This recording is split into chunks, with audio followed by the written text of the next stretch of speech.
Right. Okay. Welcome to the second show, and I want to make this clear from the start. A couple of things. First of all, we're dropping the working title of Two Antos. No way am I putting my name on something like that. It just sounded like a cooking show for the boy curious community. So we're dropping that, and we've got a new name: Dreams and Songs to Sing. What do we think, lads? Straight away, is that an approachable name? Yeah, Bit Republican for me. Whoa. All right. All right. So we're gonna steer away from all things El Hadji Juff and talk about the FA Cup final of 2006. Also, hopefully, we have time. We're going to talk about if this season is going to be null and voided, because I genuinely am grateful that Brian Brian Moore is here. He's a West Ham supporter. Brian, how are you, mate? I'm good. How are you, Anthony? I'm good, but I'm always a little bit intimidated when I talk to you because, like, you're far more intellectual than me. You're the way you articulate yourself. You always use fancy words I've never heard of, so I'm always a little bit intimidated when I talk to you. So I'll give you the opening question right now. Bear in mind, I've taken into account like the fancy analogies that you're always using and big fancy words. So here's a question for you: past and present, what do you think, in terms of quality, is the best ever chipper in Balbriggan? Yeah, you've directed that question to the correct man, I guess. Depends what you're looking for. For me, you're into two categories: chips or pizza, and there's different answers to both. For chips and curry sauce, McCarry's is your best bet, but for pizza, I'd be going to Borz's. Well, you see, I opened the door for you because I said past and present, so you could go pop in a Genoa. Don't remember Genoa before my time. Or maybe before I became a chipper fiend. Pop in now was incredible. It was. £1 for sausage and chips and a can of Coke, I tell you. You mentioned the Genoa there. I had a harrowing experience in the Genoa years ago. Where believe me, we've got time. Go for it. You remember X-Works jeans? I'm sure we all do. Brian might be a little bit younger there. He doesn't. I had a pair of X-Works jeans which had a bizarre kind of leather pocket on the side. So I put my pound coin in there, my punt in there, and as I was playing pool in the Budgies, the local pool establishment in Balbriggan, just for safekeeping. So I went round to get myself a bag of chips and ordered without any thought for where I put the punt. And when it came to paying, I realised I put it in this bizarre pocket which you couldn't really access with normal size fingers. So I spent about close to 40 minutes trying to get it out of this pocket, with various local Balbriggan people laughing at me. I eventually got it out. Chips were cold. I think I had half of them. And I don't think I was back.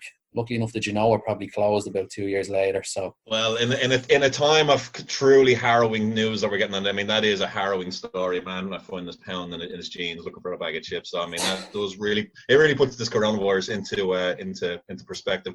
And for Anto, my trusty, the Lennon to my McCarthy, the Joe to my Juff.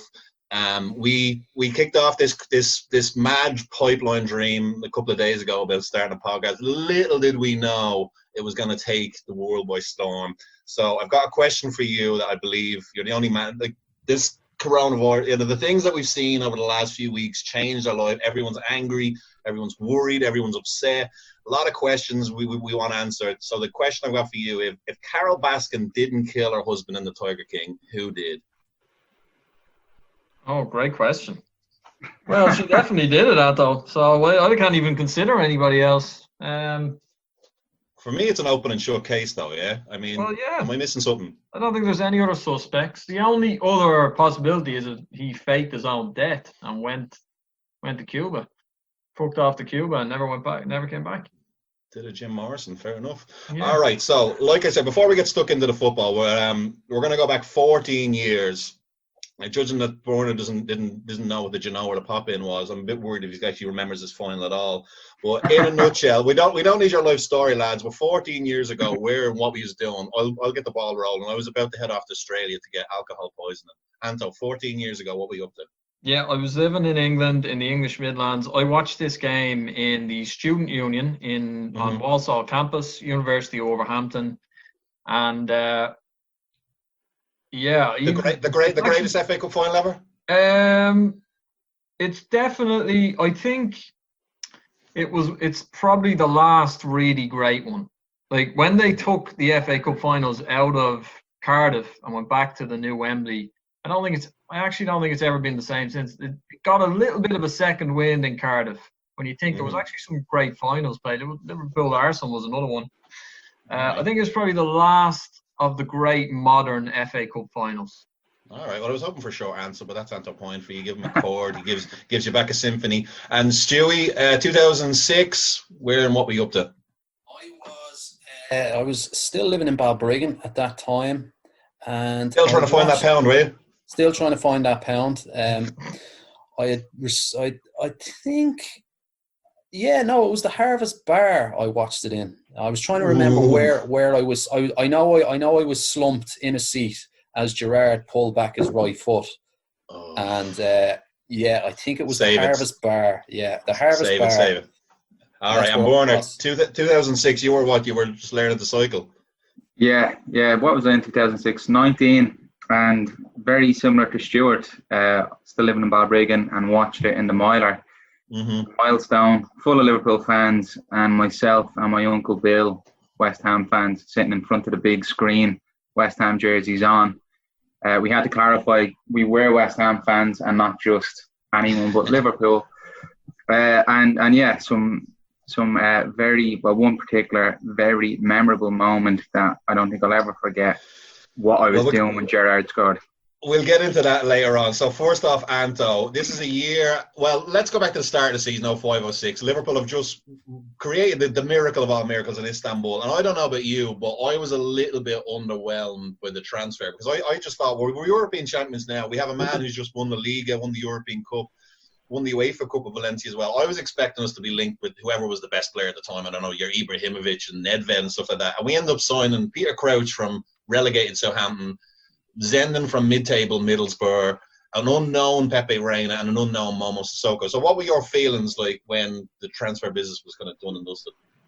Well, when you think Liverpool won the Champions League in 2005, and then probably got, between 2005 and 2009, they probably got a little bit better every year and never managed to go back to winning it again. So it was a funny time. Like that, the Champions League win just came out of nowhere. It wasn't, in terms of the league, it was a very average Liverpool team. So that's where they were financially. They couldn't compete at the top end, and they always just went a bracket below the likes of Chelsea, Man United, and Benitez had to be a bit creative, I suppose. But it was hit and miss. He was hit and miss in the transfer market. Like for every Alonso, there was probably two questionable signings. And in fairness, Crouch turned out to be a good player. Sissoko turned out to be a good player. So it was slightly underwhelming, but I don't think it was the worst. It turned out to be a pretty decent win, though, I think, in the end. Yeah. And Stewie, Liverpool they won the European Cup, but the year before people forget this. They were actually it was a pretty shocking season in many ways because they finished below Everton. They were knocked out of the FA Cup to Jimmy Traore's pirouette goal.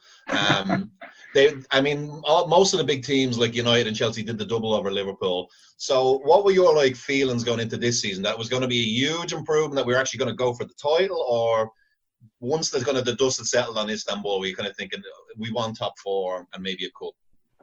Yeah, I suppose. Yeah, I honestly didn't think we were going to go for the title. Being truthful, I didn't, but I did think there would be definitely top four push and possibly runners up. I thought runners up was the best we could go with.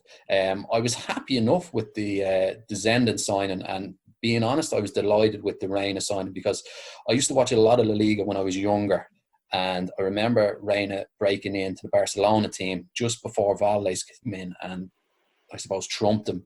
But there was a lot of hope on Reina when he came into the Barcelona team, and he didn't really fulfill it, but he went to Villarreal. And he was one of the best keepers in the league for probably 2 seasons, and was possibly the best keeper in the league when Liverpool signed him.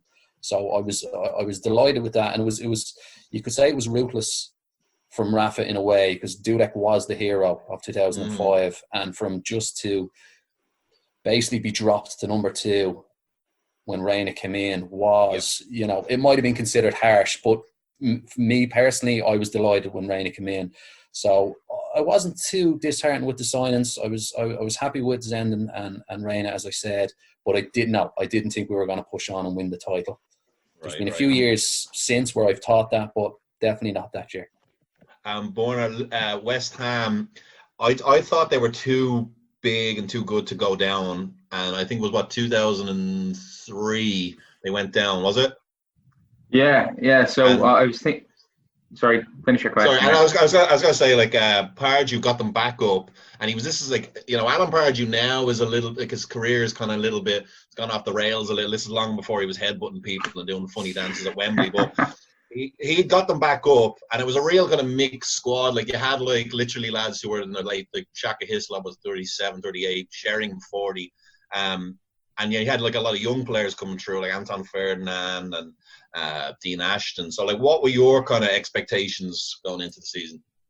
They were very low, to be honest. So yeah, we were relegated in 2003 with Trevor Brooken stepping in for the last few games after Glenn Roeder had a stroke. So down to the Championship, they brought Roeder back, which I thought was a mistake at the time, turned out to be. And around October, November, when we were, I think, bottom half of Championship, brought in Pardew, had to wrestle him away from Reading. So his first season, we lost the playoff final to Palace, 1-0, I think. Mm-hmm. Second season, we scraped into the playoffs and beat Preston. So we went up then. So we went up as the playoff winner, and I would have just settled for avoid relegation season that year. I had no real hopes. Right. The signings that come in were Gabadon from that lineup. Gabadon and Ashton come in January. Benny Youn, looking at the final itself, you could see he was by far the best player for West Ham. I thought he was incredible. Mm-hmm. All right, and Anto, Liverpool. I mean, it was a weird season because they were vastly better. Much better to spine to the team, but because they got off to a slow start, and I think Chelsea won the first 11 games or 12 games, the title was gone not even by Christmas, by Halloween. So at one point it basically looked like it was the FA Cup or bust, really, for Liverpool. Yeah, well, it sort of was, really. Like, but it was a funny, as I said, it was funny. Like, winning the Champions League distorted everything because it just, nobody expected it. Came out of nowhere. It didn't win it in the traditional way that teams won it. Like, Man United won it having dominated in England for the guts of a decade. So they built towards it every year and they got a little bit closer. Whereas Liverpool were like the fifth best team in England that year and had been in decline for a couple of years. So then you come to 2006, and even though they're the European champions, they're still probably the fourth or fifth best team in England. So, as Stewie says there, like, I don't think anybody really expected them to go and win the league. They were a strong cup team all the way throughout Benitez's reign. They were always a strong cup team, but they just struggled for consistency. Probably the same depth as the top team. So, like, capable of beating them on a given day, but then capable of dropping City points as well. That was kind of the tail of that season. Slow start, but I think a great finish to that season. Didn't we finish like... They won their last 7? Was it 8? They lost to Arsenal. Yeah, they lost to Arsenal and then won, I think, 7 or 8. Could be more. The game where Gerrard played it back to Henry and... Yeah. But I mean, the thing is, Liverpool, it seemed like because they got off they couldn't score a goal. I mean, Crouch didn't score till near Christmas. Cisse was coming back from a leg break, I think. Morientes just wasn't the player that he was at Monaco and Madrid. So there was no goals in the team. But Stewie, what do you remember from the early stages of that FA Cup run?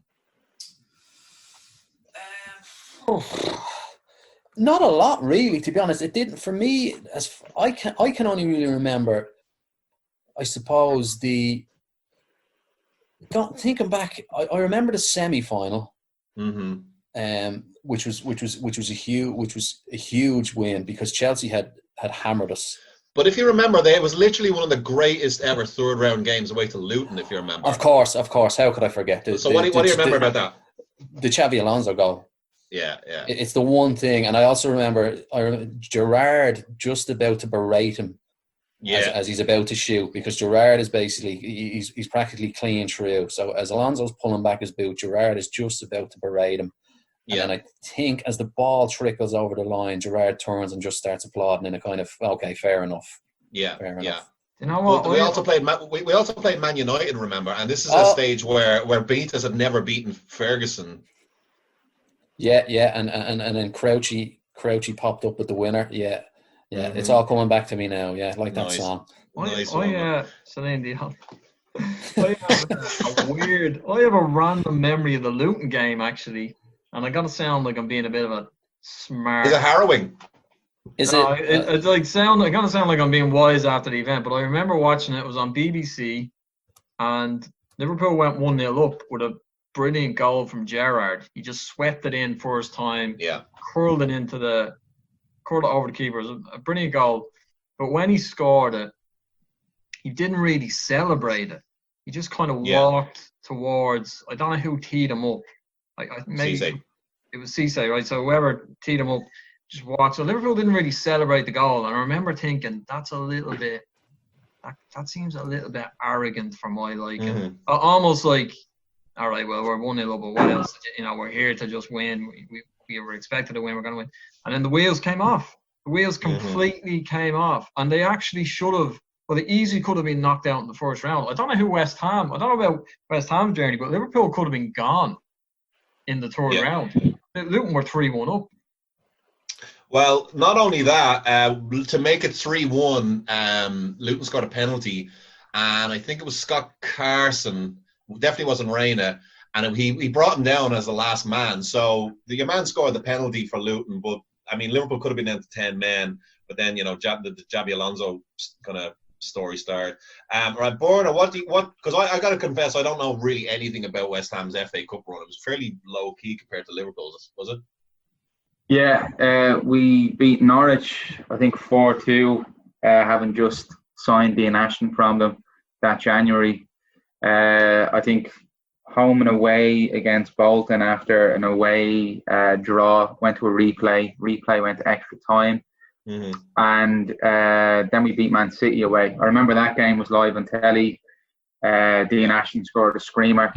And then the semi-final against Middlesbrough at Villa Park was like a big thing, like only West Ham final in my lifetime. So, we won that, I think 2-0. Could be wrong. Definitely Marlon Harewood scored. I can see that goal. Mm-hmm. And it was like, I guess it was a lucky run. We didn't beat anyone big at all. It was Middlesbrough semi-final, as hard as it got. But I remember West Ham being really exciting that season because they had some pretty big scalps. Like there was a great win that they had at Highbury, and West Ham. I don't watch West Ham more than any other team, but I always hear the West Ham fans are very kind of particular. They want to see a good brand of football, and you kind of think, well, beggars can't be choosers, but they were absolutely brilliant to watch. They won at Arsenal at Highbury, I think 3-2. But I was really worried going into that game. Is that one of the most underrated West Ham teams of the last 20 years? No, I don't think they were that good, to be honest. They beat Arsenal, was kind of a freak. They had some terrible results that season. They were the last team to win at Highbury and the first team to win at the Emirates. But sandwiched in between that is like a 3-0 defeat at home to Wigan. There were some crazy results. But they qualified for Europe. Very West Ham. Yeah, they qualified for Europe because they lost this final and Liverpool had already gotten through. I think they finished ninth in the league. Finished top half finish. Getting to a major final, and then some of the players. If you look at that team there, Benny Youn went on to great things. And Ashton, I think Ashton would have been a quality player if it wasn't for his injuries. Scaloni was a top player in Spain, La Liga. So it certainly wasn't a bad team. Well, in the final, the commentary I watched it on Peter Brackley. So Ferdinand Anton is 20, I think, at the time, or 21, and Peter Brackley describes him as, well, they think he could be as good, if not better, than his brother in a few years, which obviously doesn't happen. It's only 2 months later we signed Tevez and Mascherano on deadline day, that August, Ashton gets his first call up to the England squad, and I think in the first training session gets his ankle broken by Sean Wright Phillips, and he's never the same. So I don't think they were that good of a team. I think they should have probably achieved more the following season in Europe, but the following season didn't go well at all, and Pardew was out of a job by December, I think. And Stewie, what about Steven Gerrard in general? Because I know he won the PFA Player of the Year, I think 2 days after the final. But for me, this is his best season. And he's playing out in the wing. But everything that came through Liverpool that year was true. If you look up at the season review, if you cannot look at any clip of Liverpool that year and it does not involve Gerrard, I think for me it's as far and away his best season. Yeah. It's definitely up there with the first season with Torres. But as you said, we didn't have many goal scorers that season. It took Crouch an age to get his first goal. Cisse, as you said, was coming back from an injury, but Gerrard just completely stepped up. I think he got over 20 goals in total for the season. And I think he got double figures in the league anyway. And he got a good few in the Champions League. So that was kind of it was a shining example of him. Basically, he used to take games by the horn, took the bull by the horns with games. I hope you didn't take it by the horn. He took the bull by the horn. But that season, he really took the bull by the horns and stepped up goal scoring wise. And of course, this final, it's rare finals get named after a player, and this final will forever be known as the Gerrard Final. So exactly. It was a lovely full stop to that season for him. Yeah, and Anto, Cardiff or Wembley? Because Cardiff was good to Liverpool. I mean, you had the part of the treble that was there. What was it, 5 years before? But what do you think in general, even to this day, which do you think would be a better place to have an FA Cup final, Cardiff or Wembley? Cardiff. Definitely Cardiff. And listen, because if you listen to a lot of players who've played at both grounds, they probably say Cardiff because the atmosphere was better. It was just it's better suited to big occasion football. Tighter. Yeah. The stands are closer to the ground. They used to close the roof as well, so the atmosphere was you could hear it just watching on TV. Wembley, the old Wembley was actually, although it kind of looked grand and it had the whole prestige around it, I don't think the players actually necessarily enjoyed playing on it. The pitch was heavy. It was miles. The fans were miles from the actual pitch. So I would say, yeah, definitely Cardiff for me. I thought. All right. Okay. So let's get to the game.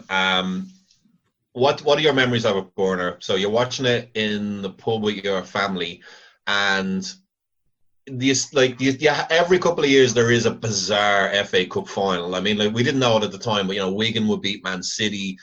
I mean, Millwall, I think, got to the final a couple of years before. So what were you thinking? We're just happy to be here, or were you thinking we actually have a shot here? I think we thought we had a chance. The Liverpool team wasn't that strong, despite being European champions. As you said, that's kind of a freak. And we had upset a couple of big teams that season. Beat Arsenal, as we've mentioned. We beat Spurs on the last day of the season after Lasagna Gate, denied them top four. And we had played Liverpool, I think, the second or third last game of the season at Upton Park. Liverpool won 2-1, but it was a close game.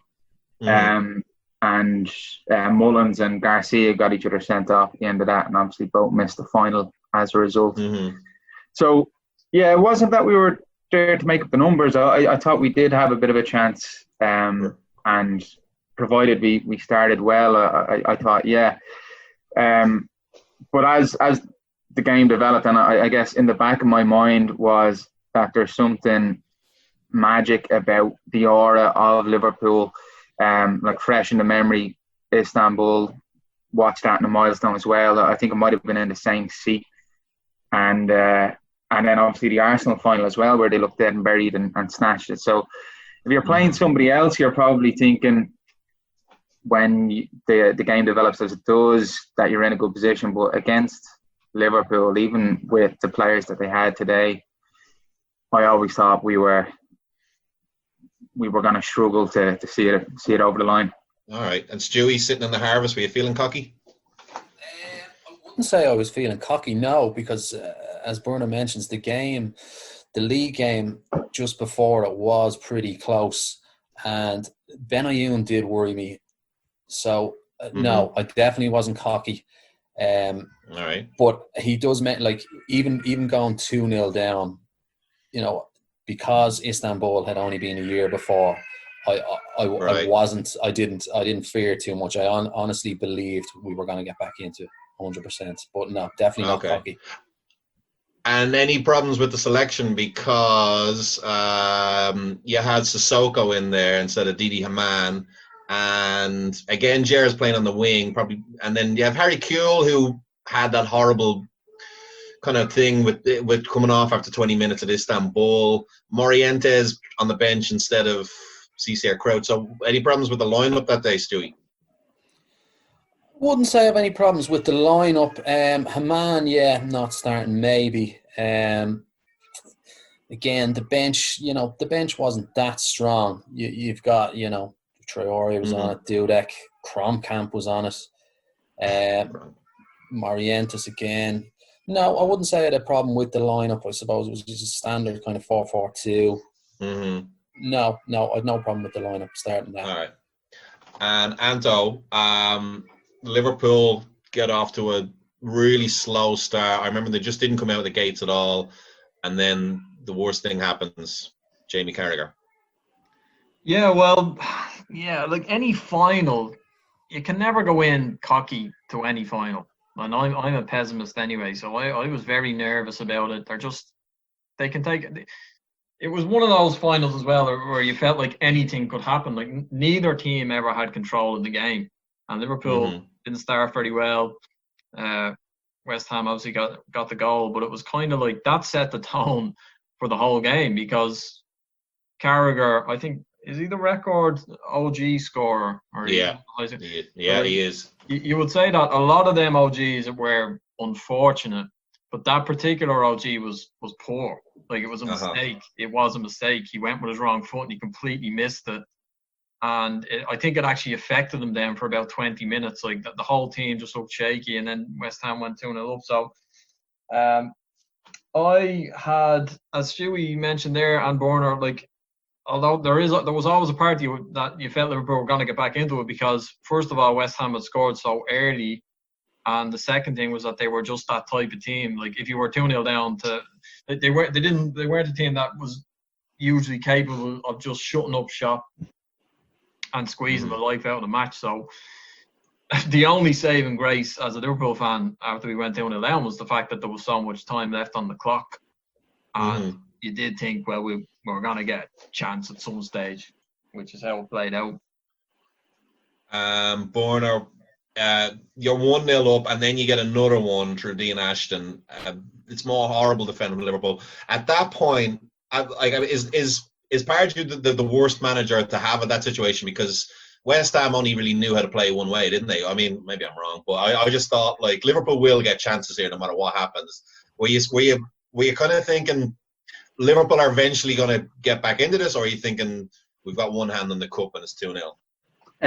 No, I don't think we thought we'd one hand on the cup at all. I can remember jumping up for the first goal in a 98% Liverpool pub and screaming and celebrating and stuff, and people, I think, accepted it. And then when it went 2-0 up, I think there were murmurs that, dial it down a bit there, lads, because we were sitting almost in front of the big screen, so like we might have been blocking people's view a little bit jumping up. But as Anto says, there's, I think the goal comes on maybe 24 minutes or something, the Ashton goal. So there's so much football to be played that it was a nice start, but it was far from over. Yeah. And then the Gerrard show begins. Stewie, talk us through what happened then for the first Liverpool goal. The first Liverpool goal is it's obviously Cisse who gets it, but it's a fantastic ball by Gerrard. He picks out the run to perfection, and one of the memories that seared into my head about that is Cisse's boots, where he started the game with, was it one red and one white boot? That's it, Cisse. Which just sums him up completely. And then I think he came out at half-time with green boots. Jesus. And that's the last ever goal he scored for the club, wasn't it? Yeah, so he scored it with, I'm going to assume it was the red one that was on the right foot. Mm-hmm. So, but as it's they a said, great goal, though, isn't it? It's kind of forgotten. Because it's, now there's, we also had a goal ruled out probably, I don't know, it was probably 5 or 6 minutes before that. But Crouch scored. It was about 2 minutes before it. Crouch, before it. Yeah, Crouch scored, which was it the right decision? I can't remember.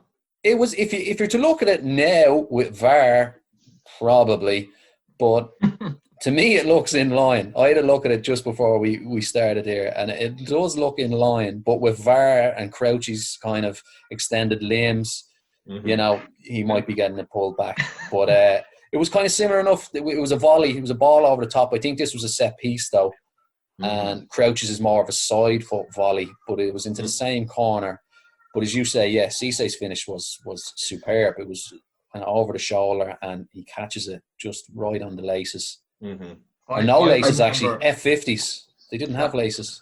That was when I thought, okay, this could be our day, because when we had the goal disallowed, and obviously, it kind of fit you. Sometimes you feel like this just a certain team's name is on the cup, nothing's going to go right for us. But when he scored that, I was thinking maybe it is, because he was the type that volley could have gone anywhere. If he did that volley 10 times, it could have gone to the stands, it could have gone to the corner flag, but he just caught it sweet.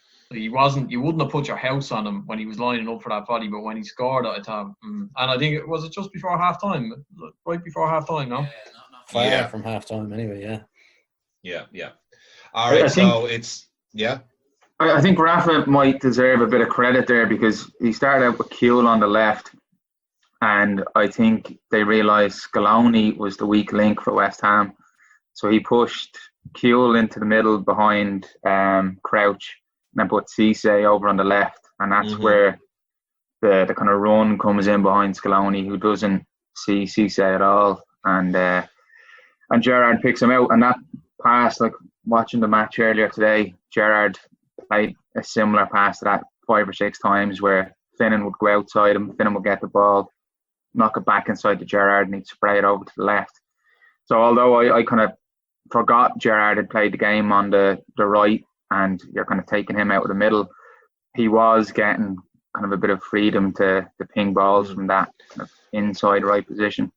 Well, this is for anyone who can really remember vividly. But as far as I can remember, the game finished 3-3, and it's played over 90 minutes and extra time. But it wasn't. I don't remember both goalkeepers making amazing saves, and both teams hitting the post, and there was lots of chances. It was just kind of it just felt like the whole game was full of mistakes and snash and grab, and there's some great goals and some terrible, defending. Am I right or wrong at that? I don't remember it being end to end. And I remember West Ham kind of smash and grab, but Liverpool at the same time not really all over West Ham. That's for anyone, by the way. Yeah, I don't think we were all over West Ham. We played a lot in front of them, especially in extra time. But West Ham had some big chances as well. I remember one for Benayoun, had one. I think someone was put clean through, and Reina made a save. And then it came back to Benayoun. He shapes to shoot, but doesn't. Pulls it back in on the inside. And then I think it's another save from Reina. And then there was a big chance in extra time where I think it was Benayoun whips a free kick in, and it gets knocked on. And Reina pulls out a phenomenal save to push it onto the post. Arguably the best save he ever made at Liverpool. Yeah, it's an incredible save. And the ball comes back. Luckily enough, it comes back to Marlon Harewood. And his effort is probably the most Marlon Harewood of Marlon Harewood efforts. And actually, probably harsh, because it is towards the end of extra time, and I think he played the whole game. I think he'd gone down with cramp at one stage, and it's on his bad foot. But blessed, absolutely blessed. It fell to him, and he kind of hacks it wide. It looks like he's carrying a piano up a flight of stairs as he tries to hit it. Go on. He did, in fairness, literally just come back on from receiving treatment on the sideline, and it was one of those where if there was a sub to be made, he would have been taken off. He'd nothing left, and I think it might have been an ankle injury.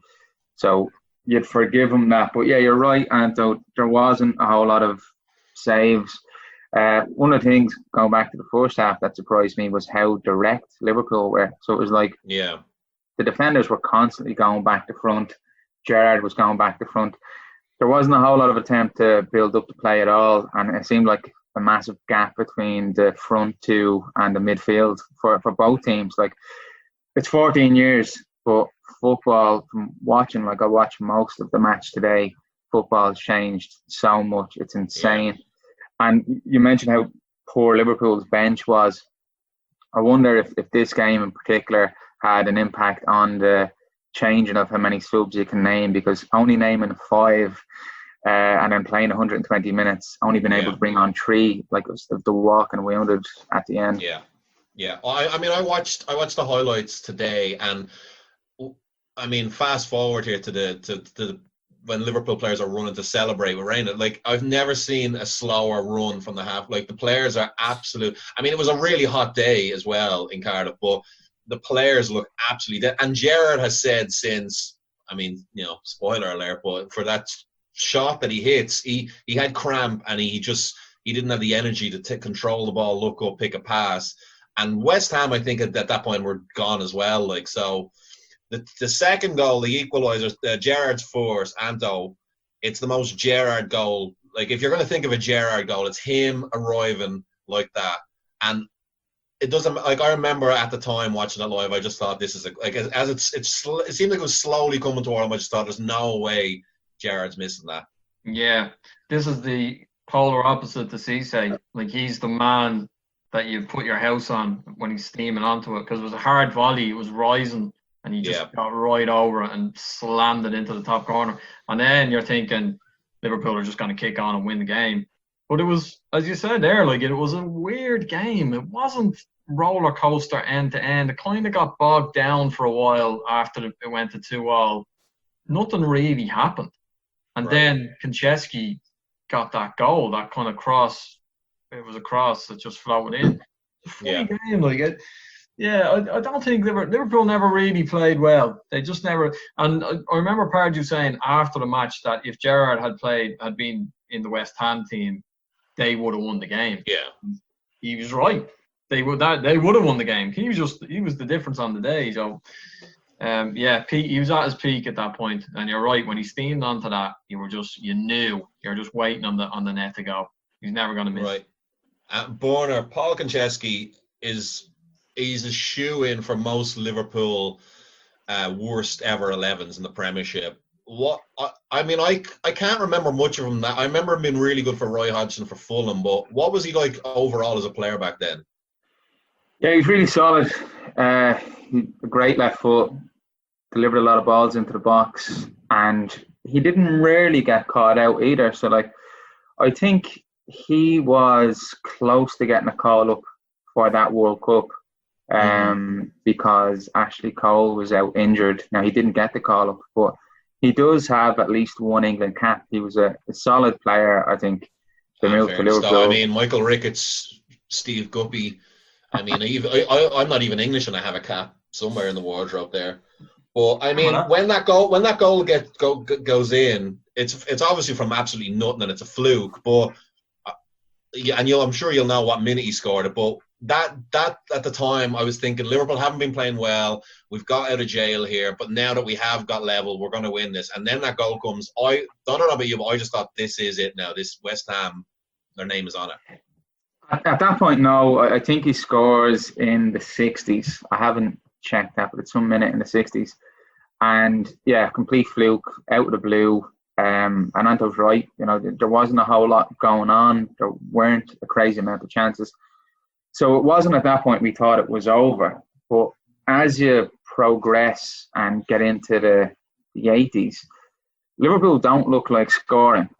And I'll say what happened for the Gerrard goal, what we were doing at that point. But in the 80s, they're not like bombarding us. We're not under siege or anything like that. We're kind of comfortable. And obviously it takes the strike from Gerrard, because they're just not creating any chances from open play or anything like that. It's a wonder goal, obviously, but yeah, up to that point, we're comfortable. Well, I don't know. I mean, Mona, you're going to remember this again because you watched most of it today. But West Ham, it's an absolute crime. Because Liverpool look like they're done. They're completely done on their feet. They're out of ideas. And the Gerrard goal comes from just a long hoof. But I think Cisse goes off for an injury, and West Ham are given the ball, and all Scaloni needs to do is just hit it as far as he possibly can deep into the Liverpool half, or just kick it far down for a corner goal kick, and he kicks it straight out for a throw, like deep in the West Ham half. And am I remembering that right? I think it was Scaloni put the ball out to allow Cisse to get treatment initially. Yeah. Right. And then the throw-in is played back to Scaloni. And I think it might be Morientes or someone who puts a little bit of pressure on him, but it's not. It's kind of half-hearted because he knows sporting fair play. He's put the ball out. But Scaloni just elects to volley it rather than taking a touch, measuring himself and launching it, and volleys it straight into the middle of the park. It goes nowhere near the halfway line, and it goes straight to Gerrard, coincidentally enough, who lays it out wide to Reese, I think, for the cross to come in. I'm almost positive it was. I could be wrong, but I think it was Scaloni who put it out for the throw-in. Yeah. Right. So it's a weird passage of play where I think the ball comes down Liverpool's right, goes into the box. There's a couple of headers, and then Scaloni's going to get to the ball. Cisse's closest to him, and then Cisse pulls up with something. So Scaloni quickly realises this, and I think in his mind he thinks, if I put the ball out of play, we're going to get the ball back and it'll run down the clock. So he decides to put the ball out of play with his hand up, gesturing, hey, I'm doing this because Cisse's down injured. So at this point, it's, I think, 88 minute, and myself and my uncle have been sitting in the same spot since half time, and we need to go to the toilet. So we're thinking we've got a minute here to make it into the Jacks. Right. So we go in. We're standing beside each other. I can remember this clear as day. Standing beside each other in the urinal, and I turn to him and say, "Can you believe this? Next 3 minutes we're gonna have won the FA Cup." And as we come back out of the gents in the milestone, and you've got the doors that lead into the lounge, they had kind of flapped open, and all the Liverpool fans are up celebrating. And I'm thinking, what has even happened here? Like, we left 60 seconds ago, the ball is out of play. But the weird thing about Scaloni for me was, so the ball is thrown back to him. He's in the right back position. There's enough pace on the ball that he can elect not to do anything with it and let it run out behind him for a goal kick, and then have everyone pushed up to like 30 yards. That was the major crime for me, was he just should have let it go out of play. Instead, he volleys it about 40 yards into the middle of the park to Gerrard, and the play develops. So this is a free for all. I want everyone to get in this, because sometimes you go back and you watch a goal and it gets played so much, like eventually you just start to kind of become desensitized to it. But that Gerrard goal, I genuinely can't believe. I still, 14 years later, and I've seen it so many times on Gerrard's best ever moments. Each time I see it, it looks like he's further and further out. Like, I can't still I still can't believe what I'm seeing. And it's not as if, the ball comes out. I think two West Ham players take a swipe at it and miss it. So and like I said, he's riddled with cramp. It's the last. He knows that if this goes into the Rosé, he's the captain of Liverpool. He's brought his team to the cup final, and they've lost to West Ham, and the season ends without a trophy. Like I said, whoever wants to get in this, for me, Zidane in the Champions League final in 2002, Bale, the one against Liverpool a couple of years ago from Madrid. But it's just an unbelievable. It's one of the most unbelievable goals. I don't even have words for it. It's just I can't. Like I said, I can't get over he took it on, and for it to go with that much power, and his slop never. It doesn't matter who you have in. It's just that's going in. Well, yeah, because he actually underplayed it himself, because he said, when he looked back on it, he said, "I just hit it." He was so tired that he just hit it. he was cramped up, so he couldn't take it on. Usually he would have controlled it and tried to maybe work the ball further up the pitch, open up a cross for somebody or something like that. Because he was so tired, he just put his foot through it. Right. But I think he's underselling it, because if you look at the way he hits it, like, he doesn't just trash, just thump it and hope for the best. He hits it. The technique is absolutely brilliant, because it's kind of bobbling. He catches it flush, but sort of arcs, like bends his foot so that he hits it with his laces. And the trajectory of the ball, like, he hits it with so much power, it never goes further than about foot off the ground, and then dips at the last minute right into the corner. So it was an unbelievable strike. Like, if you're just in training and there's no one else around you, and it's a training drill and someone tees it up and you just hit it like that when you're fresh as a daisy, it's an unbelievable strike. But in the 93rd or 4th minute, whatever it was, on a baking hot day, both legs cramped, cup final, do or die. It was amazing. Like, for a guy who's got so many screamers in his locker, I think that has to be the best goal he's ever scored. When you weigh it all up, it was an amazing goal. And that is, like, talking about, like, you're thinking, is this our day? That's when you know it's Liverpool's day. Because I know there was moments in the extra time when West Ham went very close, but I think that actually shatters them. It shatters any belief that they have, so that by the time they get to the penalties, they just think, there's no way that we can win this. Even subconsciously, they're thinking, how can we win? Like, we were so close. Now we have to beat this team in a penalty shootout. They beat AC Milan in the penalty shootout last year. They were done. And you could tell even by the way they took the penalties in the shootout that they were done. All right. And Stewie, tell us your harvest anecdote, because everyone has one for this goal. Yeah, well, at that stage, Brian was probably 60 yards away from me across the road in the milestone. So as he's getting up to go to the toilet, I'm slumped in a boot in the harvest. With nothing new there though. No, nothing new there. But I remember vividly, I had King Crisp crumbs all over me, where I think I'd probably given up eating the packet properly. I was so dismayed. So I'm slumped in a boot. King Crisp crumbs all upon me. And as Gerrard winds back his right foot, I just shouted out, "Don't fucking shoot." Screamed at the top of my lungs. I still get slagged over. I screamed at the top of my lungs. I was thinking the same. Within, it can't have been more than a second and a half. The ball's in the back of the net, and I've never been so happy to be embarrassed, if you know what I mean. It was like a missile. Never so happy to be wrong. Yeah, it was a missile. The minute he hit it, you knew it was in. Border, the Gerrard slip for me for a long time, until kind of Liverpool became what they've become over the last 18 months. Like that, like when that thing comes on TV, I literally can't watch it. I can't.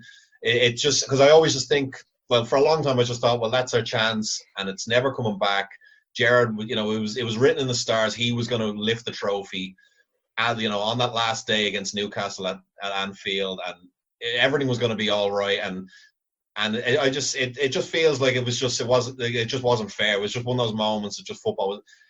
Shaka Hislop recently said that, and he gets genuinely upset. Like, he says, I don't like to talk about it. I don't like to think about that final and that goal. What have you been able to just kind of say, well, because it's a long time ago, or is it still kind of like the Gerrard slip for what is for us? I was in the Millennium Stadium 2 years ago, maybe, for work, and I was doing a presentation there, and like, you got the background, the pitch, and when I was there, I was thinking, imagine being there for that goal. Like, it was hard to believe when we come out. As I said, we'd missed the goal, so we just saw the Liverpool fans celebrating, and we're like, what has happened? And when we saw the replay, we're like, fucking hell, like, how do you put that into words? He does that, and maybe I guess it's the wrong expression. He does it 100 times, he scores once. Steven Gerrard probably scores more than half of them if he does it again and again. But it was just some moments, I think, are written for players when they're of that level. And as I said, there was kind of a mystique about Liverpool that they get into a final and magic things happen. So I don't look back going it's hard to watch or anything like that. But in terms of sliding moments, because if Liverpool had lost that final, you kind of get the feeling things would have just progressed as normal anyway. But West Ham win their first trophy, and I don't know how many years it would have been. Pardew, no matter how bad the next season goes, he's a hero forever at West Ham. He's probably not going to lose his job. Like, I mean, is that like kind of like over the top, or is it, because sometimes when a team wins a trophy, it changes the club. Is it to that extent, or is it like, well, no, it just would have been nice, we would have won it, and things still. Yeah, I don't think it was a sliding doors moment for West Ham at all. I think had we won it, it would have been great, and you'd look back on it more fondly. But I think getting there, being part of the final it was, and I'd still look back and refer to as the best final probably this century so far. Anyway, yeah, that's enough. Like, West Ham are a basket case of a club. Winning that makes no difference to what happens in the next 3 years, where we're bought by an Icelandic biscuit company that goes bust. Icelandic banks take over. The Icelandic banks go bust, and all of that mess that followed it. So that was inevitable, whether or not we'd have beaten you in that penalty shootout or not. Well, we're coming up in an hour, so we're going to wrap this up soon. And after the Gerrard goal, everything seemed to be just. And I mean, the only thing really that happens in extra time is the rain assay, which I already talked about. And even the penalty shootout didn't seem that dramatic. It just seemed like the air was taken out of West Ham, and Liverpool were completely dead on their feet. What do you remember about the penalty shootout, though? There's going to be a quiz soon. I can't remember. You just endure penalty shootout. Like you don't savor them. You kind of just hope you get through them, and you're going to be the team that wins at the end of it. So I can't really remember thinking all that much, but I do remember the West Ham penalties were very poor. And in fairness, if you look back at them, there's probably at least one where Reina comes off his line too early. I don't know. It's actually the same in Istanbul. They weren't enforcing that rule particularly harshly at the time. But I just think West Ham were the belief had been drained from them at that point, and the body language of a lot of their takers was poor. No. So before we get to our quiz, which I'm very proud of, Stewie, what's your kind of overall memory of that? Not just that final and but that whole kind of era where Rafa's getting his feet under the table, he's kind of weeding out the last, on show was long gone, and he's it's a different kind of era for Liverpool. What's your feeling when you look back at that time? Do you think it's like Liverpool should have won more, or was it actually a great period for the club and maybe we didn't appreciate it enough? You could argue we probably should have won more, possibly another cup at least. I don't know about the league, because I just think there was, squad-wise, there was just clubs that were just a good bit stronger than us. You could argue, we went close to the league. 2009, should we have won it? Probably. But from, say, 2005 up until 2008, maybe another cup. I look back fondly on that era, to be honest. It was kind of two trophies in 2 seasons was kind of a welcome return to glory for Liverpool for me. So, I look back fondly on that. Cool. And for you, Borna, you kind of sound like, things would have happened the way they did anyway, but was that overall, finishing top half and you could have won the cup? Was that, in hindsight, what ended up happening a few years later? Was that actually a great season for West Ham? Yeah, it was. I remember the optimism going into the following season, going, top half, first year back in the Premier League, beat some big teams and could have won the cup. And then getting Tevez and Mascherano in. And I remember thinking, right, I'm going to the bookies, putting money on top 4 here. This is what's happening. Ended up being relegation battle, of course, escaping on the last day of the season. So, my overriding memories of it are just, it was great to be part of such a good final. It was a great day out, great memories of it. I don't look back with regret at all, apart from, you look at Scaloni. He is the man I hold singly responsible for that failure. And he's now Argentina manager. So that's true. He's obviously gained in his tactical awareness, I would think, in the last 14 years. Well, that's my cue to bring in the quiz now. And the way Bruno's been talking during this, I think he's going to absolutely smoke you too. It's like that. It's like it happened yesterday from by the sound of it. So we're going to try this. We're going to get the Liverpool ones out of the way first. I need you to help me now. I need someone to get my internet is so bad here that if I open up another thing, the whole thing's going to collapse. So I need someone to get a minute ready on the clock, and that's all I need you to do, and then just shout when the minute's up. Right, Anto, you're going to go first, all right? Okay. All right, so these questions are at the 05-06 season. And who did Liverpool beat in the European Super Cup? Oh, fuck. Monaco? No. Who scored a double in that game? That's probably not going to help you. Cisse. Oh, nice. I remember that. What round did Liverpool get knocked out of the League Cup that season? Fourth. No. Third. Can you name two of the three teams that was in the Champions League group at Liverpool that year? Real Betis. Uh-huh. Any more? PSV. Chelsea and Anderlecht. Pepe Reina was sent off in an infamous incident at Stamford Bridge with a Chelsea player. Who was it? Robin. Name two of the three January window signings that season. Morientes. No. Shit. Oh, I don't know. Pass. After waiting 3 months, Peter Crouch scored his first Liverpool goal against who? That's your minute. It's done. Did I get Wigan? I got Wigan. All right, I'm going to give you Wigan. Give me Wigan. I got it on the buzzer. Just because your score will be of no threat to Borner, I'm going to give you that one. All right. So can I trust Bunny to get a minute ready, or do I have to look? I've got a minute. I've got a stopwatch. I'll do the lads. Yeah. All right. So Stewie, are you ready? Your time starts now. What was the score in the first leg against Benfica? Ooh, 2-1. No, 1-0. What squad number did Fowler wear that season? 11. Yes. Who did the double over Liverpool in the league? Charlton. Chelsea. Who was the top scorer for Liverpool that season? Gerrard. Who beat Liverpool in the World Club Championship final? Flamengo. Sao Paulo. What colour was Liverpool's away kit that season? Yellow. White. What player got a season-ending injury in November? Pass. Zenden. What La Liga team did Liverpool sign Sissoko from? Sevilla. Valencia. Who was suspended for the FA Cup final? Garcia. Correct. Who was ineligible for the final? Oh. Time.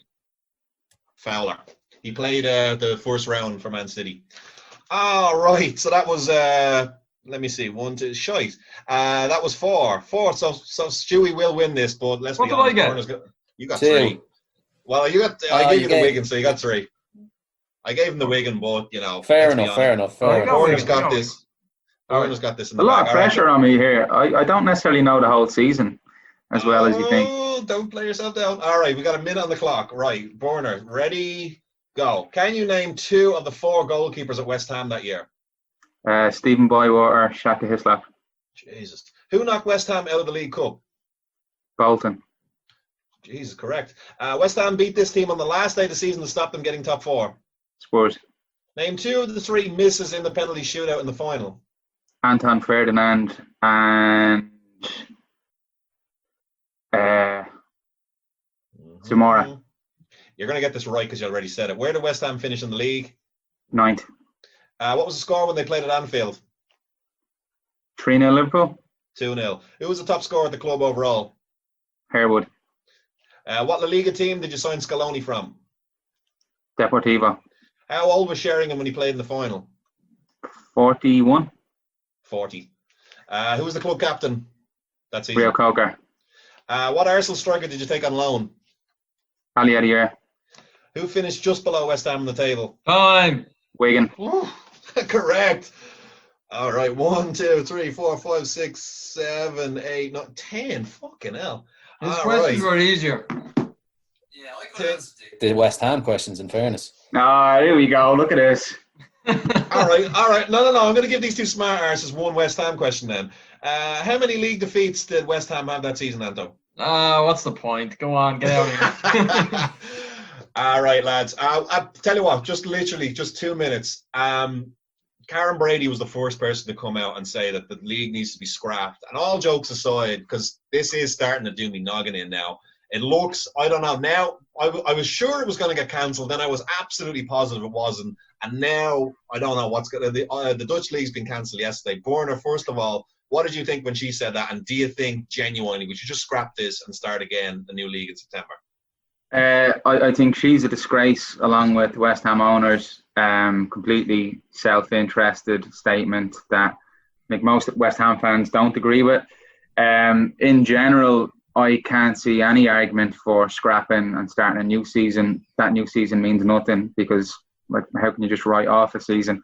And I think if they do scrap it, a lot of people, like, I think the Premier League plays on the fact people care so much about it.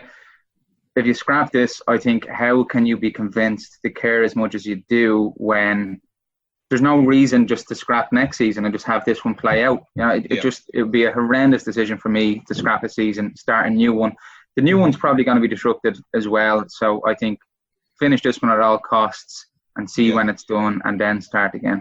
And Stewie, I think for all the people who've spent thousands and thousands of quid traveling to games this season, hundreds of hours watching games, and all the everything that people have put into this, to say all that's for nothing. I'm not just saying this, Liverpool. I think it's a disgrace. Yeah, I completely agree. As Anto said with the West Ham question, what's the point? You know, going forward. For me personally, watching football, and I'm not just saying it because I'm a Liverpool fan, but if you carry on watching football going forward and you're watching games, knowing, Berner kind of touched on it there as well, in the back of your mind that there could be another pandemic, something could happen which kind of renders this game you're currently so invested in null and void again. It's, as far as sporting integrity goes, I think it'd be in the bin, to be honest. I don't think you could care about it as much as a sport, knowing that, you know, it can be just declared null and void at any time. And I completely agree with people saying that health and safety is the priority. 100% it is. I agree with it. But as Berner said, why scrap a season that's 3/4 done to start a season that hasn't even begun? Technically doesn't exist. So, no. Yeah. And Anto, I mean, everyone keeps talking about Liverpool, and not just because, you know, they're so popular now, but everyone keeps saying, oh, wouldn't it be hilarious, you know, Liverpool, they've waited so long, but everyone's forgetting about Sheffield United. I mean, what this could do for that club. Leicester probably thought they'd never get the Champions League again. Leeds have waited 16 years. West Brom, you know, will they be able, like, Bielsa wouldn't stick around at Leeds, and Bilic probably wouldn't stick around at West Brom if they spend another year. So, like, you're looking at probably through all the leagues, probably at least a dozen to 15 teams who could absolutely make or break for this.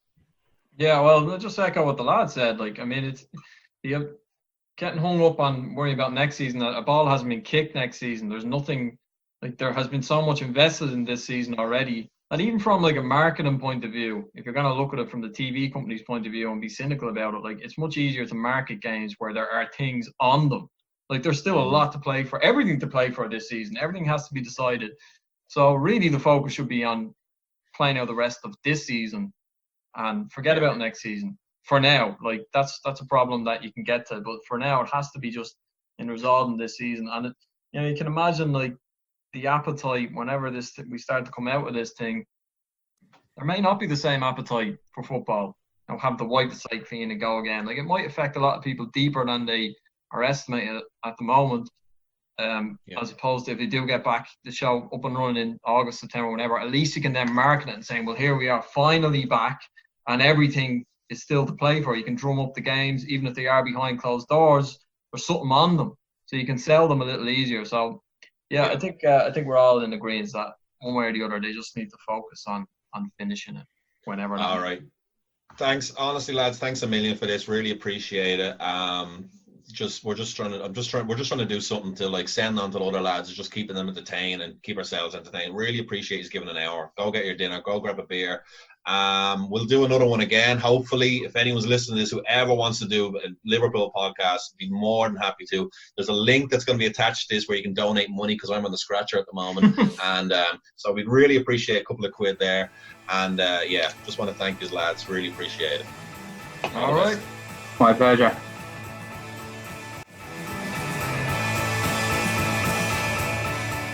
The best word I can say, but will describe this was boom.